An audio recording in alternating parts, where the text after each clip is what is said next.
आज के छोटे परंतु बहुत महत्वपूर्ण कार्यक्रम में उपस्थित मेघालय के लोकप्रिय मुख्यमंत्री श्री कॉनराड संगमा जी,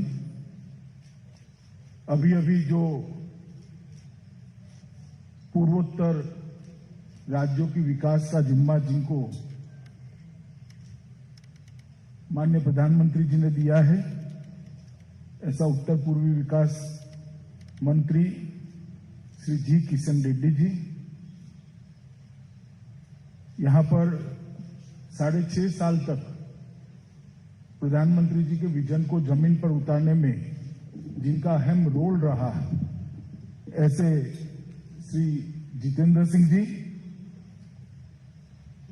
डोनर के एमओएस श्री बीएल वर्मा जी, श्री पी टिंगसोंग जी, श्री एस धर, परिवहन मंत्री मेघालय, उपस्थित भारत सरकार और मेघालय सरकार के सभी अधिकारीगण और आज यहां पर उपस्थित भाइयों बहनों और प्रेस के सभी मित्रों,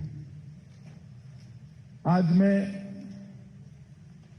मेघालय और संपूर्ण पूर्वोत्तर की जनता को एक बधाई देना चाहता हूं और विशेषकर मुख्यमंत्री कॉनराड संगमा जी को बधाई देना चाहता हूं कि यह इंटरस्टेट बस टर्मिनस आज जो शुरू हो रहा है वो नॉर्थ ईस्ट की रोड कनेक्टिविटी के लिए एक बहुत बड़ा सेंटर बनने वाला है, नॉर्थ ईस्ट की इकोनॉमी का सेंटर बनने वाला है। बृहद आसाम की शिलोंग राजधानी रही और हमेशा से एक महत्वपूर्ण जगह रही और जब भारत अपने स्वतंत्रता के 75 साल मना रहा होगा तब मेघालय भी अपने स्थापना के 50 वर्ष मना रहा होगा। उसी वर्ष में ये शुरुआत होने जा रही है। 1970 में एक स्वायत्त प्रदेश के रूप में शुरुआत हुई और 72 में पूर्ण राज्य का स्टेटस मेघालय को बना। स्वाभाविक रूप से शिलोंग उसकी राजधानी बनी और शिलोंग राजधानी होने के बाद शिलोंग का सभी उत्तर पूर्व के बाकी 7 राज्यों से जुड़ना बहुत स्वाभाविक था और इसी से पूरे नॉर्थ ईस्ट के विकास को गति दी जा सकती है, मेघालय के विकास को गति दी जा सकती है। आज जो काम यहां पर हो रहा है वो सालों पहले होना चाहिए। खैर, मगर भारत सरकार के लगभग 50 करोड़ रुपया लगाने के बाद यहां आज इंटरस्टेट बस टर्मिनस मेघालय सरकार और भारत सरकार के सहयोग से बन रहा है। इसका आज मुझे बहुत बड़ा आनंद है और मैं मानता हूं कि एनईसी ने जिस प्रकार से आगे काम किया है ये बहुत महत्वपूर्ण है। मित्रों, जहां तक नॉर्थ ईस्ट का सवाल है, नॉर्थ ईस्ट देश के ऐसे क्षेत्रों में से है जहां कनेक्टिविटी की जरूरियत बहुत महत्वपूर्ण है। कनेक्टिविटी के बगैर न देश के इस छोर की सुरक्षा सुनिश्चित की जा सकती है, कनेक्टिविटी के बगैर इस देश का एक क्षेत्र का पुराना वैभव वापिस लाना भी असंभव है और कनेक्टिविटी के बगैर यहां पर विकास को गति देना भी असंभव है। विकास तभी हो सकता है कि इस दुर्गम भौगोलिक क्षेत्र के अंदर सभी प्रकार की कनेक्टिविटी से इसे युक्त करें और इसीलिए 2014 में भारतीय जनता पार्टी की सरकार बनने के बाद देश के प्रधानमंत्री जी ने नॉर्थ ईस्ट की कनेक्टिविटी को सबसे ज्यादा महत्व दिया। हमारा प्रयास है कि 2024 के पहले नॉर्थ ईस्ट का हर राज्य का कैपिटल रेल और हवाई अड्डों से जुड़ जाए। पूरा देश रेलवे और हवाई अड्डों से नॉर्थ ईस्ट को कनेक्ट करने का हमारा महत्वाकांक्षी प्रोजेक्ट है। परंतु इसके साथ साथ रोड कनेक्टिविटी को भी बल देना पड़ेगा और रोड कनेक्टिविटी सिर्फ रोड अच्छे करने से नहीं होती, ट्रांसपोर्ट की सुविधा बनाने से, बढ़ाने से ही हो सकती है। मेघालय स्टेट ट्रांसपोर्ट कॉर्पोरेशन लगभग 60 बसों का फ्लीट है इनके पास, और कई सारी प्राइवेट बसेस यहां चलती है, मगर एक ऐसा सेंटर चाहिए था जो इकोनॉमी का भी सेंटर बने और गतिविधियों का भी सेंटर बने। एक अत्याधुनिक रेलवे बस स्टेशन को देखकर हमें मालूम पड़ता है यहां पर इकोनॉमिक गतिविधियों का भी एक केंद्र बनेगा और हमारे ट्रांसपोर्टेशन का भी एक केंद्र बनेगा। सभी के सभी राज्यों से जुड़ा होगा तो होगा ही, परंतु यहां से आर्थिक गतिविधियों को भी बल मिलना मैं मानता हूं कि बहुत शुरुआत है। हवाई अड्डे जब बनाए जा रहे थे उस वक्त मैं पार्टी के संगठन का काम करता था। मोदी जी ने घोषणा करी थी कि 2022 के पहले उत्तर पूर्व के सभी राज्यों के मुख्यालय को हम हवाई अड्डे से भी जोड़ेंगे, रेलवे से भी जोड़ेंगे। हंसते थे सब लोग हमें कि मानो मोदी जी आप जोड़ भी लोगे तो आएगा कौन, जाएगा कौन। मगर आज थोड़ा कोरोना काल के कारण लेट हो रहा है, मगर प्रोजेक्ट जो पाइपलाइन में, इससे मैं निश्चित कर सकता हूं कि 2023-2024 के पहले सभी राज्यों के मुख्यालय, सभी राज्यों की स्टेट कैपिटल रोड, रेल और हवाई अड्डों से जुड़ जाएगी। और जो लोग कह रहे थे आएगा कौन, उसको मेरा जवाब है, आज शिलोंग के हवाई अड्डे पर कलकत्ते से फ्लाइट चालू हो गई है, असम के साथ इसका जुड़ा हुआ है और बहुत कम समय के अंदर बाकी राज्यों की इंटरकनेक्टिविटी भी चालू हो जाएगी। अगर सोचना ही ऐसा है, मैं आया था चुनाव में, मैंने भाषण सुने हैं आके, सोचना ही ऐसा है कि आएगा कौन, तो कोई नहीं आएगा। अगर सोचना ऐसा है हम शुरुआत करें, सभी आएंगे तो विकास आगे बढ़ता है और ये इसका जीता जागता उदाहरण है। भौगोलिक दूरिया के साथ साथ पूरी दुनिया में सबसे रिचेस्ट कल्चर अगर कोई एक क्षेत्र के अंदर है तो हमारे नॉर्थ ईस्ट के अंदर है। अनेक विध भाषा, अनेक विध संस्कृति, अनेक विध प्रकार के संगीत के वाद्य और अलग अलग सांस्कृतिक पहचान, और ये इसलिए संजोकर संभल कर रहा है कि 8 राज्यों ने इसके अंदर एक्सचेंज कर एक दूसरे के पूरक बनने का प्रयास किया है।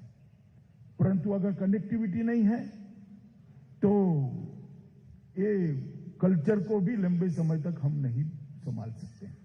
और मैं मानता हूं कि पूर्वोत्तर के इस क्षेत्र के कल्चर, यहां की भाषाएं, यहां का संगीत, यहां का नृत्य, यहां के खान पान की विविधता न केवल पूर्वोत्तर, पूरे भारत का गहना है और उसको संभालने की जिम्मेदारी पूरे भारत की है, सिर्फ नॉर्थ ईस्ट की नहीं है। और मित्रों, इसको संभालने के लिए भी कनेक्टिविटी को हमें आगे ले जाना पड़ेगा। और एक प्रकार की कनेक्टिविटी जिसके माध्यम से डेवलपमेंट और सेवाएं दोनों नागरिक के तक पहुंचे, आईटी से भी कनेक्ट करने का हमने बहुत प्रयास किया है। आज आसानी से घर से, गांव से, सामान्य सेवा केंद्र सीएससी से दस्तावेजों का नवीनीकरण और प्राप्ति दोनों हो रही। ड्राइविंग लाइसेंस की डिजिटल कॉपी, 7 बार का उतारा, ये सारी चीजें घर में बैठकर मिल रही हैं। इसका कारण हमने कनेक्टिविटी को बढ़ाया है। और मैं मानता हूं कि नॉर्थ ईस्ट परिषद, उत्तर पूर्वी परिषद ने विजन के साथ ये जो किया है उसको बहुत बड़ा फायदा ये पूरे पूर्वोत्तर क्षेत्र को होने वाला है। जहां तक मेघालय की बात करूं, 2014 से अब तक मेघालय के विकास में ढेर सारी गति भरने का काम भारतीय जनता पार्टी की नरेंद्र मोदी सरकार ने किया है। सिर्फ जनधन योजना में 6.46 लाख, इतने छोटे राज्य में 6.5 लाख परिवार ऐसे थे जिनके परिवार में किसी के पास बैंक अकाउंट नहीं है। आज मेघालय का हर परिवार अपना बैंक अकाउंट होल्ड करता है। उनको अर्थतंत्र के साथ जोड़ने का काम ये भारतीय जनता पार्टी की मोदी सरकार ने किया है। उनका अधिकार का जो पैसा है, चाहे विधवा सहाय का पैसा हो, चाहे छात्रों की स्कॉलरशिप हो, इसके अंदर से बिचौलियों को काटकर सीधा इसके बैंक अकाउंट में डालने का काम नरेंद्र मोदी सरकार ने करा है। आज मेघालय के अंदर एक भी घर ऐसा नहीं है जहां टॉयलेट नहीं। 100% ओडीएफ बनने वाले राज्यों का सम्मान जिसको मिला है, उसमें आज मेघालय शुमार है। मैं मेघालय के मुख्यमंत्री को इसके लिए बहुत बहुत बधाई देना चाहता हूं कि मोदी जी ने ग्रांट तो भेजी, परंतु इसे नीचे तक पहुंचाने का काम मेघालय के मुख्यमंत्री ने किया है। जल जीवन मिशन की तरफ लगभग 3.39 लाख परिवार ऐसे हैं जिनके यहां नल से पानी नहीं पहुंचता है। हमने लक्ष्य रखा है कि ये सारे के सारे परिवारों को उनके घर के अंदर शुद्ध पीने का पानी पहुंचाना। लगभग 2.80 लाख परिवारों की योजना बन चुकी है और 1874 छोटी छोटी योजनाओं से मेघालय के हर घर में पीने का शुद्ध पानी पहुंचे, हर घर के अंदर नल से पानी पहुंचे, इस प्रकार की व्यवस्था हम करेंगे। और इसके लिए 156 करोड़ रुपया अब तक पहुंचाया गया है। आदिवासी उपयोजना के तहत और 68 करोड़ रुपया पहुंचाया गया है।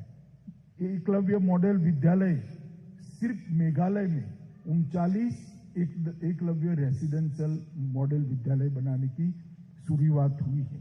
लगभग राज्य सरकार ने अब तक 67 परियोजनाओं को जो 700 करोड़ की लागत से है वो केंद्र सरकार की मदद से पूरा किया है और 800 करोड़ की और 38 परियोजनाएं चालू है और ढेर सारी योजनाएं जिसमें नांगल बीबरा से अगिया 110 किलोमीटर का रोड लगभग 43 करोड़ रुपया। मेघालय अगिया उप केंद्र में 11.43 करोड़ रुपया की लागत से 220 केवी का ट्रांसफार्मर की स्थापना। मेरांग रानी गोडाउन अजरा मार्ग का 100 करोड़ रुपया की लागत से अपग्रेडेशन। अगिया मेघीपारा फुलवाड़ी टूरा रोड का लगभग 65 करोड़ रुपया से उन्नयन, उसका अपग्रेडेशन। और जोवई नरतियांग खुंडली रोड वो भी लगभग 70 करोड़ रुपया खर्च कर उसको अपग्रेड करने का काम किया है। कई सारे कटहल mission, mushroom mission, milk mission और मत्स्य पालन, इसके लिए लगभग 650 करोड़ रुपया अलग से देने का काम भारतीय जनता पार्टी की नरेंद्र मोदी सरकार ने किया है। मित्रों, मैं इतना ही कहना चाहता हूं कि पूरे नॉर्थ ईस्ट क्षेत्र के अंदर हमारे लिए 3 महत्वपूर्ण चीजें हैं। एक तो यहाँ की बोलियां, यहाँ की भाषाएं, यहाँ का नृत्य, संगीत, खानपान, संस्कृति, उसको संभाल कर रखना, संजो कर रखना और पूरे भारत के अंदर इसका आकर्षण पैदा करना। दूसरा, नॉर्थ ईस्ट के पूरे विवाद को समाप्त कर इसको एक शांतिपूर्ण क्षेत्र बनाना। और तीसरा, नॉर्थ ईस्ट को एक विकसित प्रदेश बनाकर आजादी के पहले जो जीडीपी कंट्रीब्यूशन हमारा था इस क्षेत्र का, इसको वापस लाने का प्रयास करना। और मैं मानता हूं हम इसके बहुत नजदीक हैं। हम सबके सामूहिक प्रयास से कुछ ही दिनों में, कुछ ही सालों में हम ये गंतव्य स्थान पर पहुंचेंगे। जिस दिन नॉर्थ ईस्ट का जीडीपी कंट्रीब्यूशन 20% से ज्यादा पहुंचता है, यहां गरीबी का, बेरोजगारी का और अशांति का नामो निशान नहीं बचेगा। मुझे लगता है कि इसके लिए हम सब ने नरेंद्र मोदी जी की योजना को समर्थित भी करना है और इसके साथ साथ उसको पूरा करने के लिए पूरा सहयोग देना है।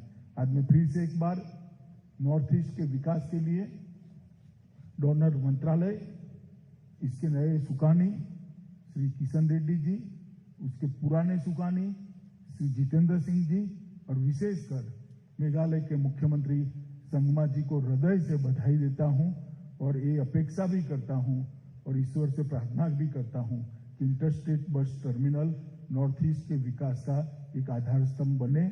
आप सभी का बहुत बहुत धन्यवाद। वंदे मातरम।